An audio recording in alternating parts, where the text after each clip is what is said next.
Hi, I'm Captain Larry Bell with Texas Fishing Tips, and this is your weekly fishing report.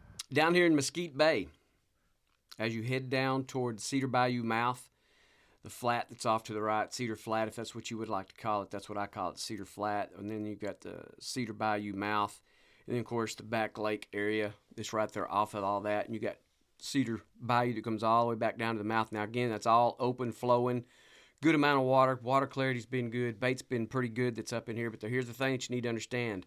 As our water temps have gotten colder, and we've had enough fronts push through here, the ambient temperatures have dropped our water levels down into the low 50s, upper 40s. Pretty consistent now here for the last few days, and it looks like that's going to kind of hang around for the next probably foreseeable week anyway, until we get a nice little warming trend. But for now, these are areas that you really need to focus on, is off these deeper edges, grass bed, mud, this type of area. The mouth of Cedar has been pretty good off the point. If you got some nice mud and edges and deeper water than there, if you're going to there, fish it early. Fish your deeper water first. Fish 3 to 5 foot of water, working on your plastics. 16th ounce jig head, allow that bait to really flow down through the water columns to really work it slower. That can be in any of your colors of down south, whatever flavor that you like. My go-to is going to be down south and magic grass and chicken of the sea from down south. That's my two favorite colors I like to throw a lot of, and then I'll kind of vary off of that to locate, to see what the water clarity is, to see what's going on, see what fish are wanting, if they want a different profile size. We are transitioning away from a full moon, so we're in those wild card days here coming up, so make sure that you can kind of throw a little bit of everything. Start with the bigger bait. If you want to start with the smaller bait, medium-sized bait, doesn't matter. Kind of throw a little bit of everything to see what they want, because you're going to get all kind of different reactions from day to day. Remember to incorporate that major and minor during those time frames of your fishing day. It's somewhere. Make sure that that's happening, that you can give yourself most and best opportunities to catch fish. All this said, find your mud, find your grass, find a little bit of bait working. Again, this time of year, we don't have a whole lot of bait that's in here. That's why the artificial game becomes the most important this time of year.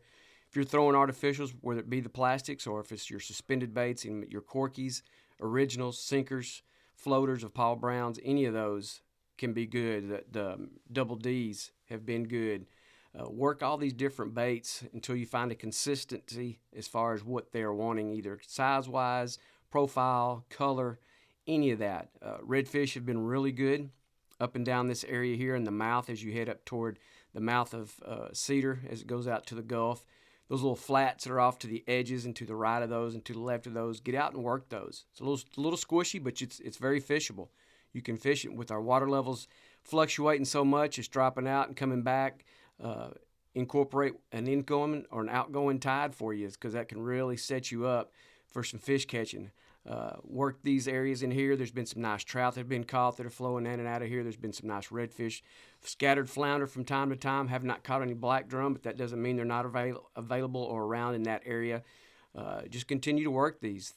Also the marker 54 jerk shrimp has been pretty good as well, bouncing that off the bottom or working underneath a popping cork. You can catch your black drum on those, because that's happened in the past.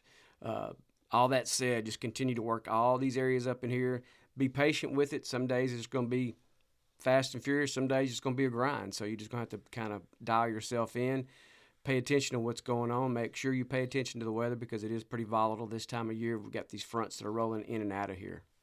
Down here, Spalding, all these back lake mouths, the back lakes, all the way back around up here toward the point of Carlos, back this direction here. Man, get out here when these tides are really dropping out on us, like we've had some in these last few days. We've had some negative tides. We had some really low tides. And all that area out there in the front of all these back lake mouths and drains becomes in play. Typically, it's deeper, and you're not able to get to it like you would be, say, in the summertime, in the springtime. All that time there, you got deeper water than there, makes it difficult to wade. It'd be too deep to wade, as you just have to drift it. But right now, when our tides really drop out of here, there's shell that's out there. And when these fish get super low tides, they start pulling out of these back lake mouths, and they'll either sit up in these drains, or they'll get out here in these flats out here in front of all these drains out there. Big area out there, big wadeable area. Nice deep grass, scattered shell. Some of there's a little bit of clump shell that's here and there. One thing that you really couple of things you can really work here is you can work the Paul Brown Original. Looks like a little torpedo. That's been kind of a go-to bait for me here for the last couple of weeks. It's been very, very productive for me. Various colors. There's not really any one particular color that's been great, but they've all been very productive. The Double D has been good, and then of course my down south that I'm throwing as well in all three sizes: the super model, the regular model, and the burner shed, based on what's going on moon phase wise, where we're at in a major or minor, what's going on tide wise, and what's going to really work. 16th ounce jig head for those plastics, so that bait really floats and stays in the water column a long time for you. But that said, up here you can get a topwater bait out, kind of use it for a searcher bait if you want to. We had one day not too long ago, we had some really calm wind and stuff, and you could really see the fish kind of pushing around out there, making wakes, so it made it real easy to sight cast to these fish throwing that topwater bait, and we we're getting a lot of action on that. It was a lot of fun to watch that happen. But when that ripple starts kicking up, you get a little bit better wind that's pushing in there, it makes it a little bit more difficult to locate. So you can either use that topwater bait to help locate, or you can use your suspended baits and just really work an area. One of the things I like to do technique-wise, you just kind of stand in a spot and just kind of work it like a clock and just work it all the way around before you even start to make a movement in a certain direction, either wind-wise, side wind, whatever's going on. Locate your bait up in here. You've got a lot of great opportunities. Getting these mouths, these drains, work the guts that are in there, especially when that tide drops out of there. Those fish will hover in that kind of water. And if you don't find them in one, don't get discouraged, because there's plenty of these drains that are up and down this shoreline. You just work to the next one, work the shoreline, because sometimes they'll come out and just work the shoreline back and forth between the drains, and you can find your fish locating that way. Again, down south in both Magic Grass, Chicken of the Sea, my number one's number two right there that I go to all the time. And then, of course, you can work your corkies, originals, floaters, sinkers, whatever you like. Double D's have been good. Marker 54 jerk shrimps have been good. All these you can work free-lined. Work them off the bottom. If you're not really good at that, tie a cork onto it and work it. Depending on what kind of water level you got, you can work it up underneath that and be very productive with that aspect of it as well. Back here in Pete's Bend, up there off of right there behind the old Redfish Lodge, all that area back up in there, you got some really good mud.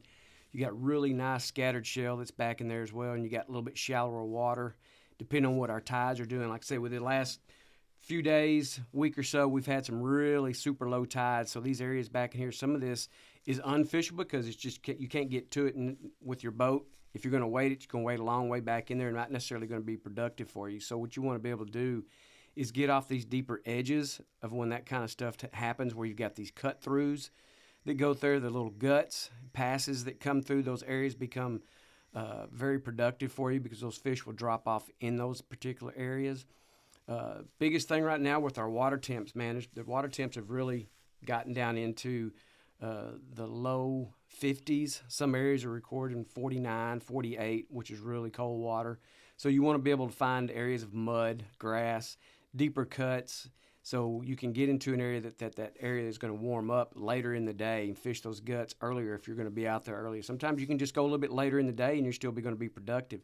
Again, your majors and minors are your main things that you're really wanting to pay attention to this time of year. You can use it all the time, but it's really good this time of year, especially when we don't have as much bait in the system. It's migrated out of here. So, the artificial game becomes first and foremost. If you're really good at throwing artificials, whether it be plastics, whether it be a topwater, suspended baits, man, use them. Use these things right now, because that's what I preach about and talk about all the time, is throwing artificials, specifically this time of year. Make you a very productive fisherman. Pay attention to things. Look at a little bit of bait that's working in there. If you are able to throw behind that bait that's flipping, more than likely there's going to be a fish that's going to be close by there that you're going to be able to catch. Again, plastics, all three sizes in the down south that I like. There's the super model, the regular model, and the burner. When we got a transition moon, I like to have all three available to me. So that's what we're doing right now, transition from a full to a new moon. So you got wild card days that's going to be incorporated in between there, so you can get all different kinds of reactions. So make sure you have all three sizes available to you. Throw a little bit bigger profile bait like the Paul Brown Original, the Double D. The floaters and sinkers of the Corkies have all been good. And anything other than, Mirror Lure, they've got a lot of different baits as well. They've got a skin series that's out there that's been really good. if you're good with those. Any of your suspended baits, whether it be those particular ones or some that you like that you have or have thrown in the past, throw them. They'll be fine.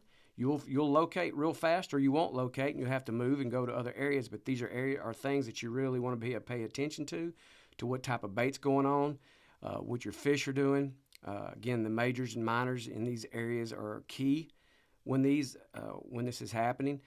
Get around there to Italian Bend. Italian Bend's got a lot of good mud and grass that's back down in it on that back shoreline.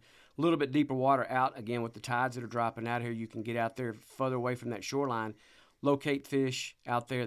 There's some good deep grass that's out there in those areas. Trout. There's been some nice redfish that have been caught back in some of these areas. The box trout are good. And if you don't need those, again, I know it's been nearly a year since we've had our freeze, but if you don't need them, don't keep them. Keep only what you need and release the rest, and that goes for any of it. So work these areas really well. Be patient this time of year, because it's really what it's going to take. Is sometimes you just have to outweight the fish, and then you'll locate what you're looking for. Continue to work, be persistent with it, and be patient with it, and you'll locate your fish. Thanks for watching. I'm Captain Larry Bell.